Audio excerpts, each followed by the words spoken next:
नमस्कार विद्यार्थियों, आपके अपने समृद्धि परिवार में आपका हार्दिक स्वागत है। सभी को गुड मॉर्निंग, सुप्रभातम। कैसे हैं आप सब लोग? जी हाँ, फटाफट आप लोग सबसे पहले ये जान लीजिए कि आज आपकी दौरान प्रक्रिया में कौन सा टॉपिक हम पढ़ेंगे। देख रहे हो कि रिवीजन जो चल रहा है आपका अंतिम समय में, वो व्याकरण के सभी करीब करीब आपके टॉपिक्स क्लियर हो गए हैं। आज मैं आपको समय ज्ञान और संख्या ज्ञान का रिवीजन करवाऊंगी, जो आपके इस बार रीट के सिलेबस में नया बिंदु जुड़ा है। समय ज्ञानम संख्या ज्ञानम, समय ज्ञानम संख्या ज्ञानम, इसके बारे में आज मैं आपको ये बताऊंगी कि आप लोग इस बिंदु से किस तरीके से आपका प्रश्न बन सकता है। यानी नया टॉपिक जुड़ा है तो ये हम अनुमान लगा सकते हैं, ये सोच सकते हैं, ये जान सकते हैं कि इस टॉपिक में से आपके प्रश्न अवश्य आ जाता है। सबसे पहले तो पढ़ाने से पहले आप लोगों को ये बता दिया जाए कि आप सभी को भी संस्कृत समृद्धि परिवार की तरफ से बहुत बहुत शुभकामनाएं, क्योंकि इसके अभी सब्सक्राइबर 2 लाख हो चुके हैं। तो ये आप लोगों के बिना असंभव था, तो इसके लिए बहुत बहुत शुभकामनाएं आपको। और दूसरी बात, समय ज्ञान संख्या ज्ञान, इन टॉपिक्स में से किस तरीके के प्रश्न आते हैं, इनमें क्या क्या आपको पढ़ना है, किस तरीके से कौन से बिंदु, नाम बहुत छोटे छोटे हैं। संख्या जो हम लोग गणना पढ़ते हैं, उस गणना से संबंधित है। कोई भी अंक गणितीय संख्या देकर संस्कृत शाब्दिक रूपांतरण आपसे पूछा जा सकता है, या संस्कृत शाब्दिक रूपांतरण देकर आपको अंकीय संख्या के बारे में भी पूछा जा सकता है।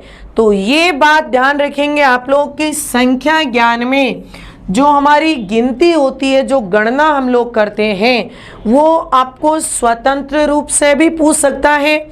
जैसे आपसे पूछ लिया कि 25 का संस्कृत रूपांतरण क्या है, या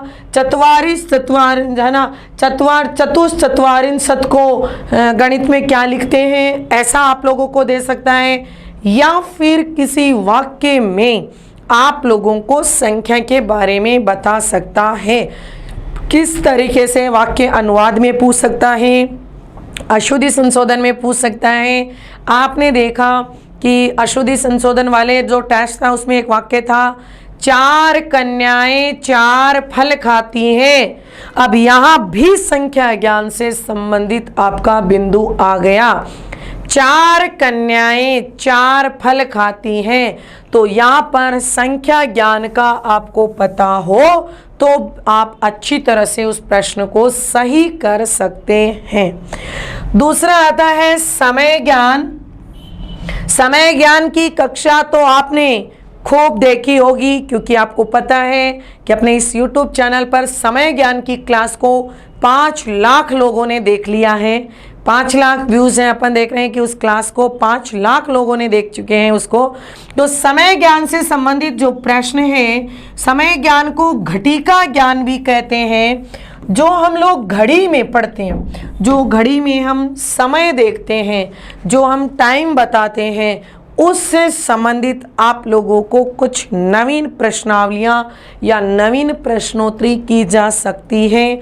किसी वाक्य में पूछा जा सकता है, तो स्वतंत्र रूप से भी पूछा जा सकता है, या आपको समय देकर उसका संस्कृत रूपांतरण करवाया जा सकता है, या संस्कृत में समय देकर उसका हिंदी रूपांतरण पूछा जा सकता है। और दूसरा तरीका ये है कि आप लोगों को कोई घड़ी दे दी, अब उस घड़ी में जैसे समय बज गए 10, अब आप लोगों को इंगित कर दिया 10 बजे। अब यहाँ पर आपसे पूछेगा कि यहाँ पर जो 10 बजे हैं, इसको आप संस्कृत में क्या लिखोगे, या किस तरीके से हो सकता है, आपको किसी भी रूप में पूछा जा सकता है। जैसा कि मैंने इस चैप्टर को भी आपको पढ़ाया है YouTube पर भी, और 10वीं क्लास की जो किस पुस्तक है, उसमें जो स्पंदन पुस्तक है, उसमें आप देखोगे समय ज्ञान का अभ्यास कार्य भी बहुत अच्छे से दिया हुआ है। वहाँ से भी हम लोग कर सकते हैं, और भी कई सी जानकारियाँ अपन इनसे प्राप्त कर सकते हैं। तो उनको आधार मानकर इस क्लास को मैं आपको पढ़ाऊंगी। तो सबसे पहला जो बिंदु है वो अपन संख्या का पढ़ेंगे, क्योंकि संख्या के बारे में अगर हमें परिचय होगा तभी तो हम समय का पता करेंगे, क्योंकि समय ज्ञान में संख्या का बोध जरूर होता है। तो संख्या ज्ञानम, इसमें ये रिवीजन क्लास है क्योंकि विस्तारित क्लास मैंने आप लोगों को पढ़ा दी है। जैसे हम लोग 1 2 3 4 5 6 7 8 9 10 11 12 ये जो गणना करते हैं उसे ही तो हम संख्या कहते हैं। ऐसे ही 1 2 3 4 5 ये यहाँ आपको सबसे महत्वपूर्ण बात याद रखनी वो है ये कि 1 से 4 तक की संख्या, 1 से 4 तक की संख्याएं तीनों लिंगों में प्रयुक्त होती हैं। 1 से 4 तक की संख्याएं तीनों लिंगों में प्रयुक्त होती हैं, तीनों लिंगों में प्रयुक्त होती हैं। 1 से 4 तक की संख्याएं तीनों लिंगों में प्रयुक्त होती हैं। सबसे इम्पोर्टेंट बात तो यही है। आप लोगों को देखना है कि जैसे 1 2 3 4 इसको आप हिंदी में कैसे लिखोगे? 1 2 3 4। यहाँ पर समझने वाली बात ये है कि ये पुल्लिंग में, स्त्रीलिंग में और नपुंसक लिंग में तीनों में भिन्न भिन्न रूपों में प्रयुक्त होती हैं। पुल्लिंग में अलग रूप में प्रयुक्त होती हैं, स्त्रीलिंग में अलग रूप में प्रयुक्त होती हैं और नपुंसक लिंग में अलग रूप में प्रयुक्त होती हैं। जैसा कि आप देख सकते हो यहाँ पर 1 को पुल्लिंग में हम लिखेंगे एक है, स्त्रीलिंग में लिखेंगे एका और नपुंसक लिंग में लिखेंगे एकम। एक है, एका, एकम। ऐसे प्रकार 2 संख्या को पुल्लिंग में हम लिखेंगे द्वौ, स्त्रीलिंग में लिखेंगे द्वे, नपुंसक लिंग में भी लिखेंगे द्वे। 3 को पुल्लिंग में लिखेंगे त्रयः, स्त्रीलिंग में लिखेंगे तीसरः, तीसरः और नपुंसक लिंग में लिखेंगे त्रीणि। त्रयः, तीसरः, त्रीणि। और जो 4 की संख्या है इसको पुल्लिंग में लिखेंगे चत्वारः, स्त्रीलिंग में लिखेंगे चतस्रः और नपुंसक लिंग में लिखेंगे चत्वारि। थोड़ी देर पहले मैंने आपको एक वाक्य बताया था, 4 कन्याएं 4 फल खाती हैं। तो 4 कन्याएं, कन्याओं के पहले 4 को क्या लिखेंगे? चतस्रः। फल के पहले क्या लिखेंगे? चत्वारि।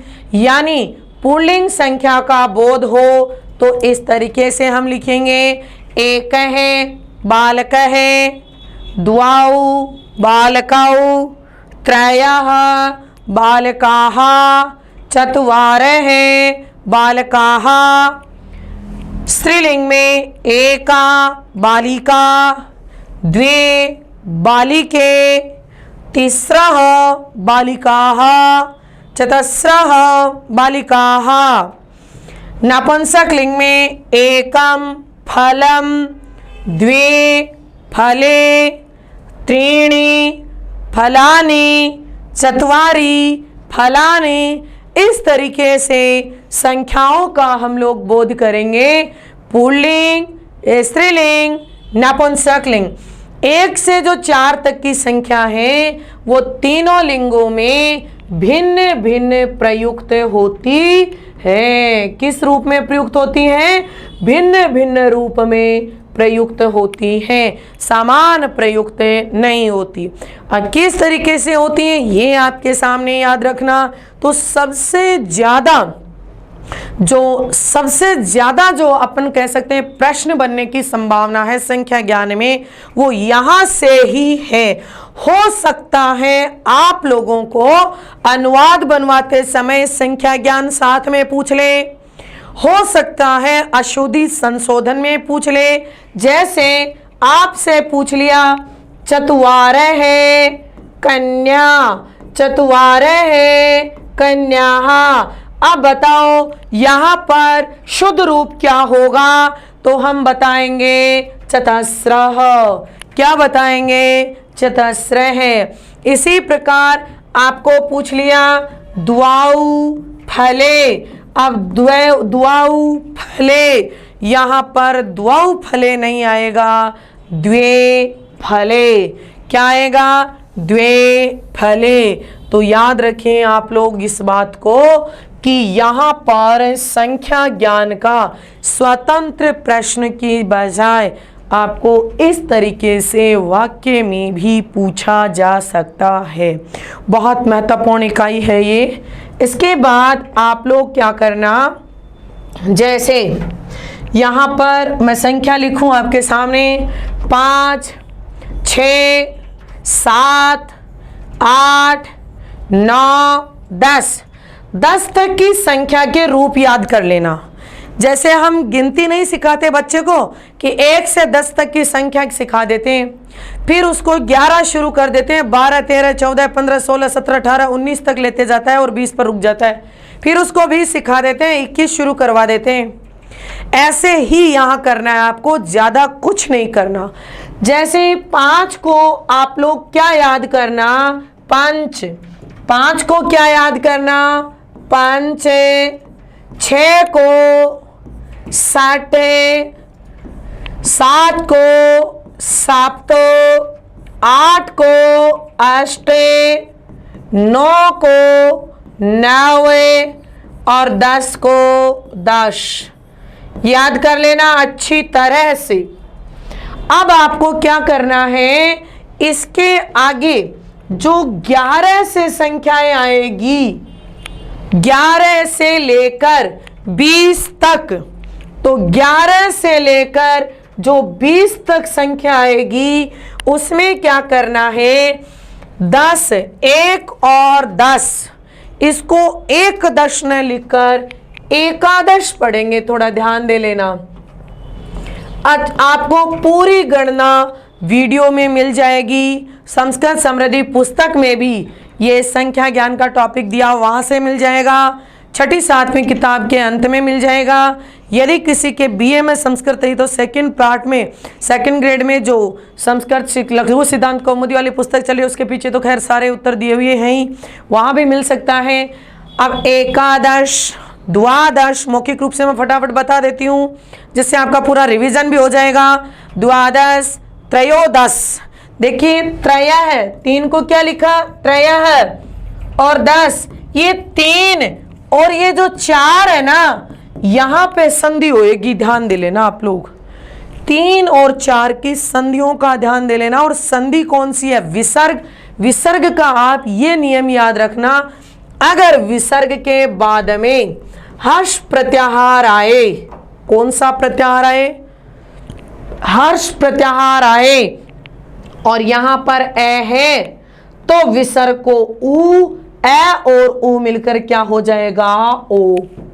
जैसे त्रयोदश, चतुर्दश, अब यहां पे उ है, ए नहीं, तो विसर्ग को हो गया रे। जो आपने विसर्ग संधि पढ़ी है उसी का नियम लागू होगा। त्रयोदश, चतुर्दश, पंचदश, षोडश, 16 को याद रखना, षोडश लिखा जाएगा। षोडश, सप्तदश, अष्टादश, अष्टादश, अष्टादश ने अष्टादश, नवदश, 19 को नवदश, नवदश, नवदश, नवदश, या फिर एकोन, एक कम विंशति ही, क्योंकि 20 को क्या लिख देंगे, विंशति ही। 20 को क्या लिखेंगे, विंशति ही। तो यहां भी एकोन विंशतिः एक कम 20, एक कम 20, एक कम 20 क्या हो जाएगा 19। या फिर एकान विंशति, एकान विंशति, एकात ने विंशति, एक कम 20। तो याद रखना 20 के विसर्ग लगेगा, याद रख लेना 20 के क्या लगेगा विसर्ग। अब आप लोग आगे की गणना शुरू कर दो और आगे की क्या कर देंगे 21 से लेकर 30 तक। अब 21 को क्या लिखेंगे एक विंशति, 21 को क्या लिख देंगे एक विंशति, एक विंशति और द्वाविंशति, त्रयोविंशति। अब वही देखो त्रयः और यहाँ पर विंशति, वही संधि हो गई कौन सी त्रयः विंशति, हसी च विसर्ग संधि क्या बन जाएगा त्रयोविंशति, चतुर्विंशति, पंचविंशति, षड्विंशति। यहाँ षड बनेगा क्यों ट के बाद में हर्ष प्रत्याहार हो तो यहाँ पर हर्ष में वह आ रहा है जलाम जशो अंते से जशत्व संधि हो गई तो षट न होकर षड बन गया, ट को ड लिखेंगे। षड्विंशति, इसीलिए तो षट को षट और षड दोनों हम पढ़ते हैं। अगर हर्ष प्रत्याहार हो यानी घोष वर्ण हो तो षड लिखेंगे, अघोष वर्ण हो तो षट लिखेंगे। फिर सप्तविंशति, अष्टाविंशति, नवविंशति, 9 और 20 या फिर एकोनत्रिंशत्। एकोनत्रिंशत् का मतलब क्या हो जाएगा एक कम 30, एक ऊनत्रिंशत्, एकोनत्रिंशत्। तो यहां पर हम लिखेंगे त्रिंशत्। ठीक है, इसके बाद आप देखो 21 से 30 हो गया। अब हम कहेंगे 31, तो 31 से 40, 31 से 40, एक त्रिंशत्, द्वात्रिंशत्, द्वित्रिंशत्। ध्यान दीजिए 42 के बाद द्वा और द्वे, त्रय और त्रि चलेंगे तो द्वात्रिंशत्, त्रयस्त्रिंशत्। यहाँ पर देखो चेंज हो गया, ये त्रय है, ये त्रिंशत्। अब यहाँ पर वो ओ नहीं बनेगा क्योंकि विसर्ग के बाद में खर प्रत्याहार हो तो विसर्जनीय से स सूत्र से विसर्ग को क्या बन गया स। त्रयस्त्रिंशत्, चतुस्त्रिंशत्, पंचत्रिंशत्, षट्त्रिंशत्। अब की बात ट को ड भी नहीं हुआ क्योंकि आगे घोष है। षट्त्रिंशत्, सप्तत्रिंशत्, अष्टात्रिंशत्, नवत्रिंशत्, 9 और 30 या फिर क्या करेंगे एकोनचत्वारिंशत्। तो देखो यहां पर एक त्रिंशत् और 40 को क्या लिखेंगे चत्वारिंशत्, चत्वारिंशत् 40, चत्वारिंशत् 40 तो एकोनचत्वारिंशत् 39 हो जाएगा। और फिर हम लोग क्या कर देंगे यहाँ पर 41 से 50, 41 से 50 में क्या करेंगे यहाँ पर देखिए एक चत्वारिंशत्, द्वाचत्वारिंशत् या द्वे, 40 की संख्या के बाद द्वा द्वि, तो द्वा और द्वि दोनों रूप प्रयोग में लिए जा सकते हैं। द्वा और द्वि, द्विचत्वारिंशत्, त्रि या त्रय, त्रय चत्वारिंशत् या त्रिचत्वारिंशत्। तो त्रि यहाँ त्रयः तो त्रयस् बन जाएगा चत्वारिंशत्। आप चाहो तो इसको और अधिक संधि करके तालव्य भी लिख सकते हो, त्रयश्चत्वारिंशत्, चतुश्चत्वारिंशत्, विसर्ग को स हो जाएगा। पंचचत्वारिंशत्, षट्चत्वारिंशत्, सप्तचत्वारिंशत्, अष्टचत्वारिंशत् या अष्टा, अष्टोर अष्टा दोनों, और नवचत्वारिंशत् या फिर पंचाशत, 50 को क्या लिखते हैं? पंचाशत। तो एकोन पंचाशत, एक कम 50, एक कम 50। तो एक चत्वारिंशत से लेकर 50 तक की संख्या हम कर सकते हैं। इसके बाद में देखिए अपन करेंगे 51 से लेकर 60। तो 51 में क्या लिखेंगे? एक पंचाशत, एक पंचाशत, द्वापंचाशत या द्विपंचाशत, त्रयस पंचाशत, चतुष्पंचाशत, पंचपंचाशत, षट्पंचाशत, सप्तपंचाशत, अष्टपंचाशत, नवपंचाशत या फिर 60 को क्या लिखेंगे? षष्ठी ही। 60 को क्या लिखेंगे? षष्ठी ही। तो 59 को क्या लिख देंगे? एकोन षष्ठी ही, एकोन षष्ठी ही, एक कम 60। फिर हम लोग 61 से लेकर 70 तक लिखेंगे। तो 61 से लेकर 70 तक जो लिखेंगे उसमें हम क्या लिखेंगे? एक षष्ठी ही, द्वाषष्ठी ही या द्विषष्ठी, त्रयी षष्ठी। तो त्रय देखो यहाँ पर त्रयः और षष्ठी ही, तो विसर्ग को हो गया से, स्टूना स्टू से ष्टुत्व संधि होकर यहाँ पे मूर्धन्य श हो जाएगा। त्रयषष्ठी ही, चतुष्षष्ठी ही, पंचषष्ठी। त्रय और चतुर वाले विसर्ग में ष्टुत्व और ष्टुत्व संधि हो सकती है, ध्यान दे लेना। तो इतना आपको पता चल जाए तो फिर तो आपको ऑप्शन ही तो चेक करना है। पंचषष्ठी ही, षट्षष्ठी ही, सप्तषष्ठी ही, अष्टषष्ठी ही, नवषष्ठी ही या फिर एकोन सप्तति ही, क्योंकि 70 को क्या लिख देंगे? सप्तति ही, एकोन सप्तति ही।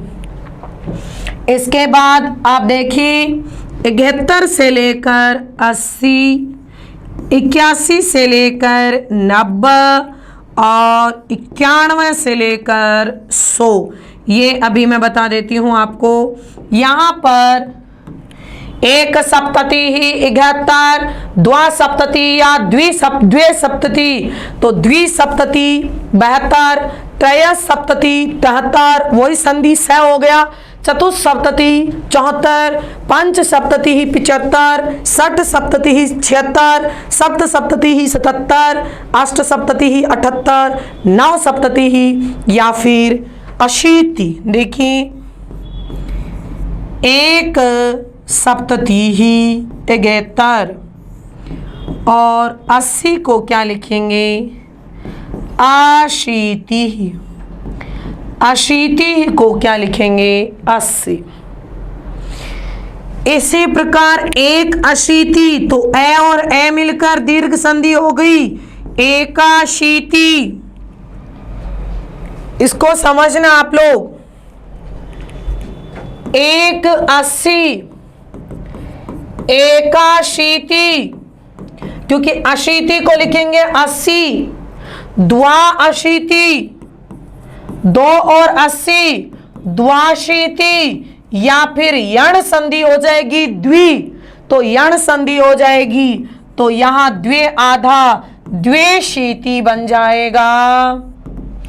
त्रि या त्रय, तो यहां पर देख सकते हो आप लोग 3 और 80 हो, तो यहां पर बनेगा त्रयोअशीति या फिर त्रि, तो त्रेशीति यण संधि होकर त्रेशीति बन गया।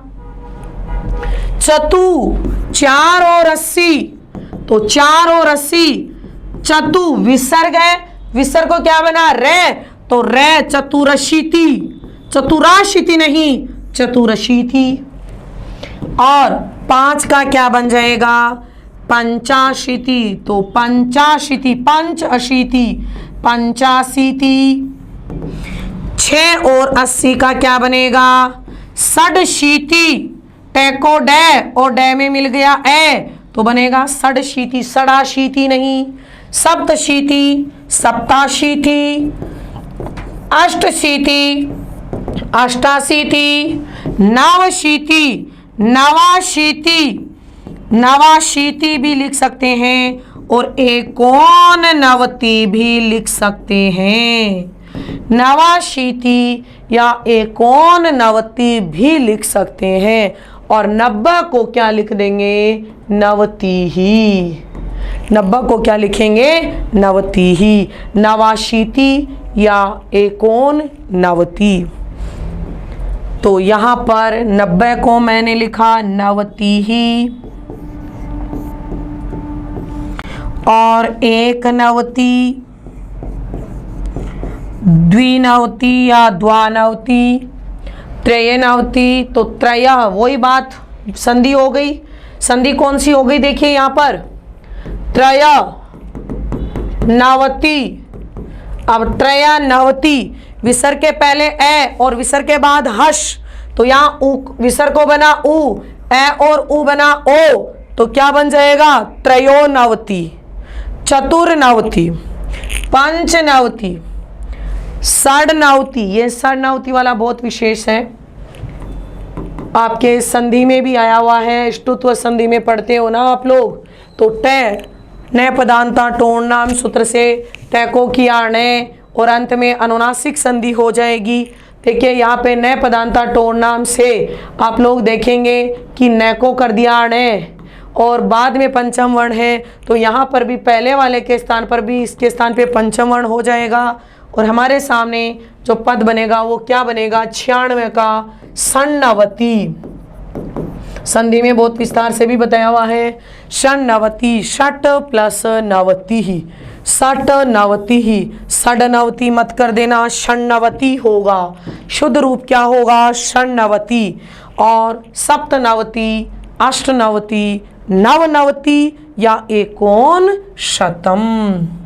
तो अगर हम लोग इस तरीके से ये बातें ध्यान में रखें, या 1 से 4 तक की संख्याएं तीनों लिंगों में भिन्न भिन्न होती हैं, इसके बाद ये रूप यदि हम याद रखें तो बहुत अच्छी तरह से संख्या ज्ञान का रूप पढ़ सकते हैं। कुछ विद्यार्थियों के प्रश्न आते हैं कि भाई अगर 100 से ज़्यादा संख्या आ गई तो उसमें तो आपको सोचने की ज़रूरत ही नहीं है, कितनी आ जाए, चाहे 101, 102। अब 101 को क्या बोलेंगे हम? एक अधिक शतम। एक अधिक है 100 से, तो इसको क्या बोलेंगे? एकाधिक शतम। एकाधिक शतम, द्वाधिक शतम। 105 है तो पंचाधिक शतम। समझ पा रहे हो? पंचाधिक शतम। 120 है विंशति अधिक शतम। जितनी भी संख्या 100 से ज़्यादा है वो आप कर सकते हो। और 200 द्वाशतम, 300 त्रिशतम, 400 चतुशतम, 500 पंचशतम। तो समझ रहे हो? इस तरीके से 1000 को क्या बोलेंगे? सहस्रम। एक बात और याद रखना हमें, देखो आधा होता है ना, आधा, आधा को संस्कृत में बोलेंगे अर्ध। आधा, आधा को लिखेंगे अर्ध। इसको ऐसे भी लिखा जा सकता है। इसके बाद सवा जो होता है उसको लिखते हैं सपाद। और जो पाव होता है, पाव, पाव किसको बोलते हैं? देखो ये 1/2 होगा, ये 1 सही 1/4 होगा और ये 1/4 चौथा हिस्सा, इसको बोलते हैं पादोन। सॉरी, पाव को क्या बोलेंगे हम लोग यहाँ पर? पाद। पाद को वो बोलेंगे पाद।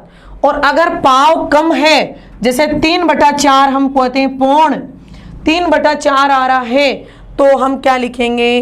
पौन जो होता है, इस पौन को लिखेंगे पादोन।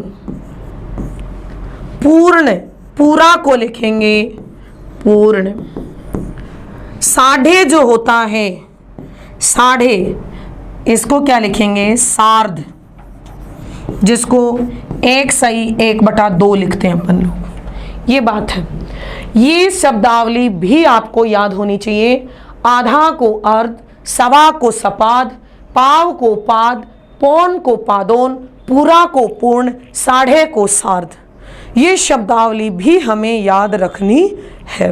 अब जैसे मान लिया मैंने लिख दिया 475, ध्यान देना थोड़ा सा इस बात पर, क्योंकि 25, 50, 75 ये जो संख्या है इस पे क्या जाएगा पाव, पाद, इस पे क्या जाएगा साढ़े, ये देखो ये रहा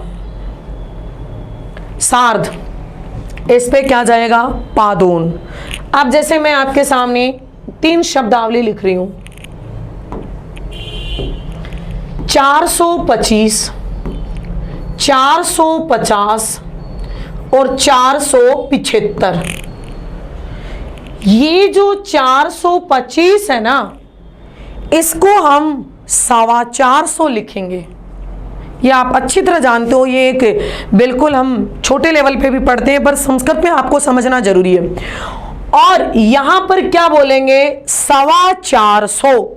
अब 425 सवा को क्या लिखेंगे, तो ये रहा सवा को क्या लिखेंगे, ये देखो ये रहा सवा को लिखेंगे सपाद, और 400 तो क्या लिखेंगे चतुशतम।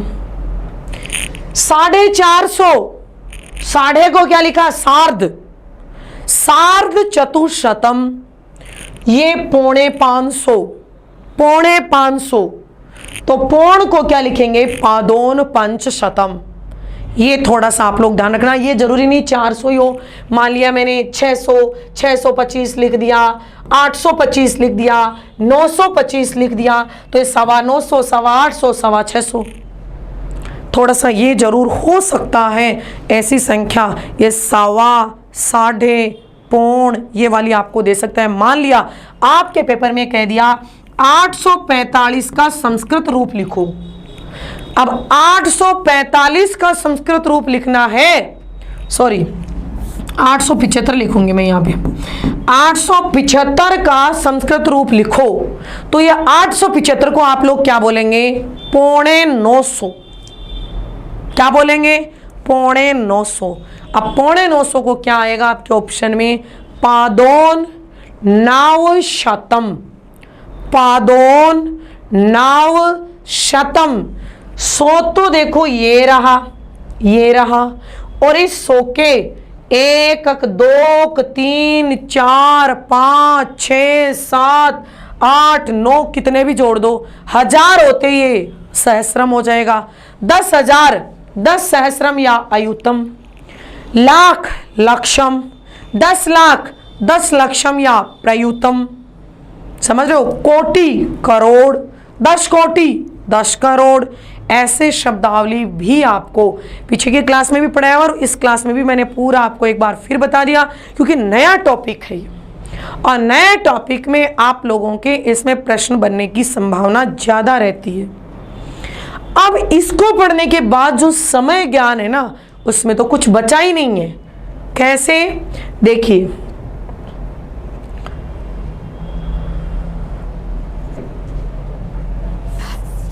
समय ज्ञान को हम क्या बोलते हैं घड़ी का ज्ञानम, घड़ी का ज्ञान करना। अब समय ज्ञान की कुछ शब्दावलियां हैं वो आप लोग सीख लो। जैसे हम एक घड़ी बनाते हैं, इस घड़ी में देखो ये जो संख्या होती है 12, यहाँ होती है 3, और यहाँ होती है 6, और यहाँ होती है 9, और ये तो आप जान ही रहे हो। इसमें कुछ शब्दावली जो मैं है आपको बता देती हूँ। जैसे घड़ी को तो क्या लिख देंगे हम लोग घटी का, अभी याद कर लो मेरे साथ साथ ही, घड़ी को हम क्या बोलेंगे घटी का। इसी प्रकार जो घंटा होता है घड़ी में, इस घंटा को हम बोलेंगे होरा, घंटा को क्या बोलेंगे? होरा। मिनट, मिनट को निमेष या कला, निमेष या कला। सेकंड को क्षणम कहते हैं, क्षणम कहते हैं। कई जगह इसको विकला रूप में बोलते हैं, बाकी मूल शब्दावली अर्थ इसका क्या होता है? क्षणम होता है। इसके बाद में जो बजे है, बजे को वादनम या वादने, ये भी अभी मैं फर्क बताती हूं। इसके बाद सवा को अभी थोड़ी देर पहले मैंने संख्या ज्ञान में बताया ही है, सपाद। पौन को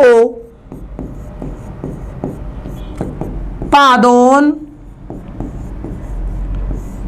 और साढ़े को सार्ध। इसी प्रकार ज्यादा या अधिक, जो अधिक है और न्यून, अधिक यानी ज्यादा और न्यून यानी कम। बाद में, तो बाद को क्या बोलेंगे? उत्तर। पश्चात को बोलेंगे उत्तर। अब आप देखो, इस शब्दावली से पूरा समय ज्ञान पढ़ा जाएगा। यहां पर ये है सवा, तो हम लिख देंगे सपाद। ये है वादनम या वादने, और ये हो गया पादोन, और ये हो गया सार्ध। ठीक है, इस शब्दावली से कुछ समय हम लोग अंकित करेंगे। जैसे मैंने आपके सामने कुछ समय लिखा, मैंने लिखा 5 बजे। एक बार फटाफट मैं सीधा ही बता रही हूँ, 5 बजे, 6:15 बजे, 3:45, 2:10, 4:15, 1:30, 7:50। अब देखो, इनसे मैं आपको अभी बता देती हूँ समय कैसे आपको पता करना है। 5 बजे, अब देखो बजे का मतलब है वादने या वादनम, वादने या वादनम। पहली बात तो आपको यह जानना है इस वादने और वादनम में क्या फर्क है। अगर कोई समय स्वतंत्र रूप से बताया जा रहा है, अभी 4 बजे हैं, 2 बजे हैं, 3 बजे हैं, 1 बजे है, 2:30 बजे हैं, स्वतंत्र बताया जा रहा है, तो वादनम का प्रयोग करेंगे। अगर वाक्य में प्रयोग लिया जा रहा है, सीता 9 बजे विद्यालय जाती है, मोहन 5 बजे उद्यान में खेलता है, मैं 4 बजे उठता हूं, वह 11 बजे सोता है। यहां पर वाक्य में यदि समय शब्द का प्रयोग किया जा रहा है बजे का, तो वहां पर वादने का प्रयोग आ जाएगा। तो कोई बड़ी बात नहीं है कि दोनों ही आ गए तो दोनों नहीं आएंगे। आपको या तो स्वतंत्र पूछे तो वादनम लगा देगा और नहीं वादने लगाएगा। 1% भी, पहली बात तो इसमें कंफ्यूज नहीं होना। उसके बाद जैसे जैसे ये शब्दावली आप अच्छे से याद कर लो। हालांकि ये मेरे यूट्यूब पर पहले भी पढ़ाई हुई है, और इस आज वाली क्लास की ये जो PDF है, ये संस्कृत समृद्धि के टेलीग्राम चैनल पर आपको मिल जाएगी। टेलीग्राम चैनल का लिंक आपको इसी वीडियो के डिस्क्रिप्शन में भी मिल जाएगा। वहां से आप टेलीग्राम से जुड़ सकते हैं और इस PDF से आप अपना रिवीजन भी कर सकते हैं। मात्र इस शब्दावली से आप लोगों का समय ज्ञान का चैप्टर क्लियर हो जाएगा। जैसे देखो मैंने बताया 5 बजे, अब 5 बजे को क्या लिखेंगे? पंचवादनम, पंचवादनम। 5 बजे, 6:15 बजे को 6:15। अब सवा को क्या लिखेंगे? अभी थोड़ी देर पहले देखा, सपाद, तो यहां सवा को क्या लिखेंगे? सपाद षड वादनम, सपाद षड वादनम। पौने चार देखो 3:45, पौने चार, 45 लिखना है तो आपको संख्या ज्ञान में बता ही दिया, पंचचत्वारी शत। पर मैं यहां पे शब्द क्या बोल रही हूं? पौने चार। तो पौने चार को क्या लिखेंगे? पादोन चतुर वादनम, पादोन चतुर्वादनम। यहां पे देखो 2:10, 2 बजे से 10 मिनट ज्यादा है। अब ज्यादा को लिए क्या बताया आपको? ये देखो, ये रहा ज्यादा यानी अधिक। बाद में अधिक का प्रयोग भी कर सकते हैं और उत्तर भी कर सकते हैं। हम ये भी कह सकते हैं 2 बजने के बाद 10 मिनट है, हम ये भी कह सकते हैं 2 बजने से 10 मिनट ज्यादा है। बज कितने रहे हैं? 2। तो वादन किसके लगाना है? 2 के। और मिनट किसके लगाना है? 10 के। मिनट किसके लगाना है? 10 के। तो क्या लिखेंगे? 10। अब मिनट को संस्कृत में क्या लिखोगे? निमेष या कला।